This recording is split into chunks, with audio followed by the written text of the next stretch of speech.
So Kobbie Mainoo has earned himself a call up to the England squad, and in my opinion this could give Gareth Southgate and England literally the perfect midfield balance. But before we talk about how Kobbie Mainoo can complete the midfield, we firstly need to discuss what England already have. That is of course Declan Rice and Jude Bellingham, but we need someone to play alongside them.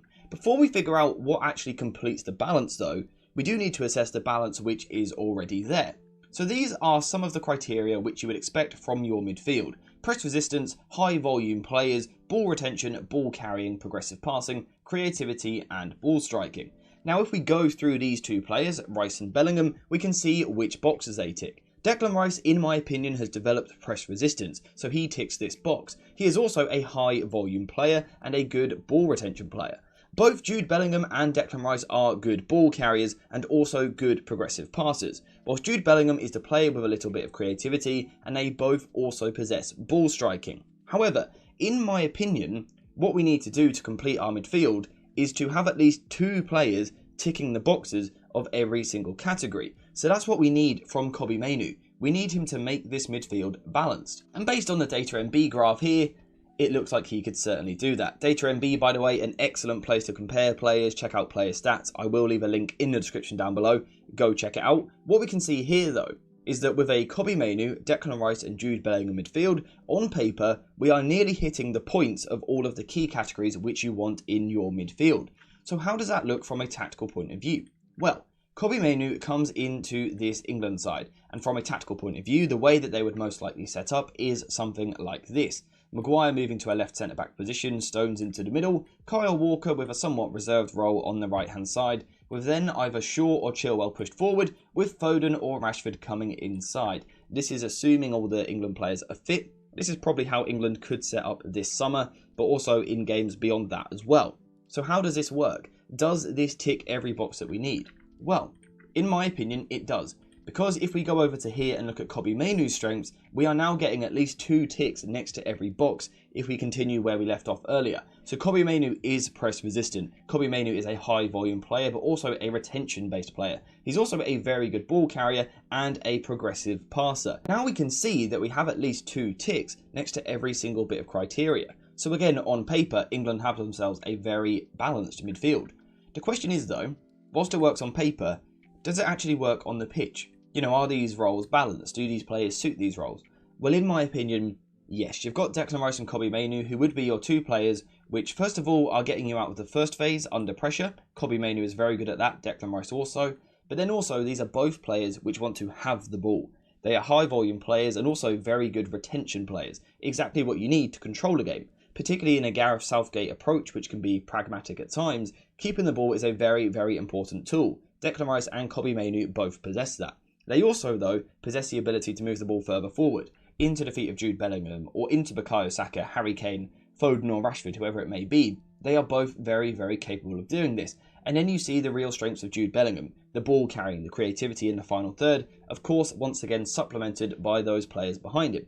The good thing also, though, and I think this is very important, Southgate spoke about it recently, is that all of these players here are in roles which they have played for their clubs. So Kyle Walker, for example, has been a deeper fullback.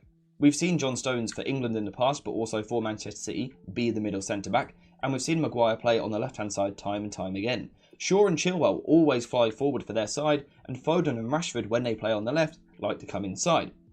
Harry Kane is a striker, it makes sense, and Bukayo Saka is used to playing as an isolation winger on the right-hand side of the attack. But how about our midfield 3? Are they used to being in a double pivot? Is Jude used to being this high up the pitch? Well, yes, we've seen Kobbie Mainoo play in a double pivot this season. We've also seen Declan Rice play on the left-hand side of a double pivot alongside Jorginho, and Jude Bellingham all season long has been given this licence to get forward. And I truly believe that this system with these players gets everyone in their best position, in positions which they are comfortable, but also positions where they can really excel. And again, I think this midfield balance would be truly exceptional. You've got Declan Rice's ball carrying ability, Kobbie Mainoo's ball carrying, Jude Bellingham's. You've got the ability to move the ball forward through the lines, but also the tactical fluidity. Jude Bellingham is a player which at times likes to drop a little bit deeper to get some more touches on the ball. Fortunately, both Kobbie Mainoo and Declan Rice also like to go forward at times, but at the same time, when asked to do so, they are happy to play in a singular pivot. We've seen Declan Rice do this time and time again in his career, but we've also seen Kobbie Mainoo doing it so far this season. So there really is a lot of tactical flexibility in this midfield three, but the most important thing is they are all extremely technical and very, very good on the ball. The only thing they lack a little bit, in my opinion, this midfield three, is that little bit of creativity in the final third.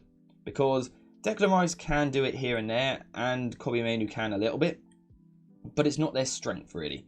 Jude Bellingham, on the other hand, very good in the final third. Again, we've all seen his stats for Real Madrid this season. He's very good in the final third of the pitch, so not too much of a concern.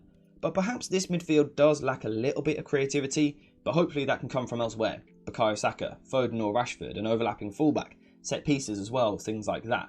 Overall though, in possession, this midfield looks very, very good. But we do have to ask the question, what would they be like from a defensive point of view? Because again, I think this is something which Gareth Southgate takes very, very seriously. And rightly so. International football in particular is all about being tight and compact and then scoring in your moments. It's never quite as free-flowing as club football due to a lack of time on the training pitch. So would this midfield three tick some of the boxes we need from a defensive point of view? Well, let's look at some of those boxes. Can these players high press? Again, we're looking for 2 ticks next to each one. Declan Rice is an unbelievably good presser, one of the best in the world. Jude Bellingham is also very good, very hard-working and good at pressing. In terms of duel winning, Declan Rice and Kobbie Mainoo both excel in this area. They're brilliant. In terms of aerial duels, all these players are very good in their aerial duel. Kobbie Mainoo perhaps being surprising with that aspect of his game, but he is good in the air. Ground coverage, we are looking at Declan Rice and Jude Bellingham, who are 2 freakish athletes with incredible stride length who eat up the ground. And then we've got defensive screening. Declan Rice's speciality perhaps, and an area where Kobbie Mainoo continues to improve. So again, from a defensive point of view, I think we have found ourselves here a near perfect balance. These are the reasons why I am such a big fan of this midfield three. Now, it's not to say that Kobbie Mainoo will come straight into the side. Perhaps Gareth Southgate will ease him in a little bit, protect him both physically but also mentally.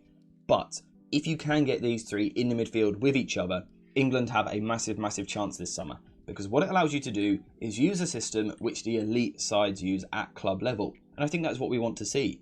You know, we always talk about these players play well for Manchester City, for Liverpool, for Arsenal, for United, for Chelsea, Spurs, whoever. But we always say we then don't use the same approach at international level. Well, Gareth Southgate has started to do that a little bit in recent games.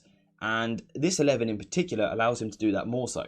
You've got 3 defenders at the back, which allows you to outnumber most pressing units. Most sides press in a front 2. You've also, though, got 5 players responsible for deep build-up. Most teams only press with 4 in a 4-2-3-1 or a 4-4-2. So once again, you have more players than the opposition. Importantly, you also overload the midfield with a box of Declan Rice, Kobbie Mainoo, Jude Bellingham, and then again the left winger coming inside or the left back underlapping. Once again, we are overloading a key area of the pitch in here. We are 4 versus 3. We have pretty easy access to our wide players where we really excel. Luke Shaw and Chilwell are brilliant down the left-hand side, particularly as late bunners, and we know how good Bukayo Saka is on the dribble, but also in the final third of the pitch as well. He's a bit of a joke really, isn't he? He's unbelievably good. And then as we get ourselves towards the final third, we have this ability to attack with a front 5. Harry Kane, Bukayo Saka, the fullback overlapping, Rashford or Foden in this area, and Jude Bellingham also pushing high. Now again, the important thing is that there would be positional rotation. Sometimes you would see this winger all the way over here, Jude Bellingham might be this side, you might see the fullback in these positions. Fluidity is important, but the key thing here is that we are attacking with a front 5. And I say this all the time, the benefit of a front 5 against a back 4 is clear. You create the overload. So let's say the fullback comes over here, suddenly we ask questions because we've got a player in this channel. Does the centre-back have to deal with it? Okay, but now we've got Kane in the channel, but the centre-back will deal with it. Okay, but now we've got Bellingham in a channel. The fullback will deal with it, but now we've got a free man on the far side. The strengths are pretty clear to see. We can overload the opposition in all the key areas of the pitch. The important thing for Southgate also, though, is that structure when you lose the ball. Can you be solid when you lose possession? And again, I think this shape allows us to do that. In John Stones and Harry Maguire, you've got 2 very physical players who can deal with long balls. You've got Kyle Walker's recovery pace at the back, which is very useful. But importantly, you have 2 players in the double pivot. So when we lose the ball high up the pitch, these 2 are there and they are responsible for quickly winning the ball back. We know that Jude Bellingham works incredibly hard and he will cover ground, but Declan Rice in particular may be the best in the world at doing this. His ground coverage, his transition defence is sublime, and that is why I would have him on the side of Harry Maguire, who does struggle with it a little bit more. But of course, Shaw and Chilwell still responsible for getting back. I truly do believe that in terms of the profiles of this midfield, you are getting everything you need. Literally everything you could want from this midfield. Again, the question is, how soon will we see it? How soon will it start to work and gel together, understand each other? We're not too sure, but when they do, they will be incredible. I am certain of that. And that is why I'm so excited to see Kobbie Mainoo in the England squad, and that's why you should be as well. And it's why this England side in general is moving in a very good direction under Gareth Southgate. But let me know what you think in the comments down below. Should Kobbie Mainoo come straight into the 11? If so, how does he work with this midfield too? Should it be someone else in there instead of Kobbie? Can they do a better job? Let me know what you think, but apart from that, we are finished for today. So thank you guys for watching, I hope you have enjoyed it, and as always, I'll see you in the next one.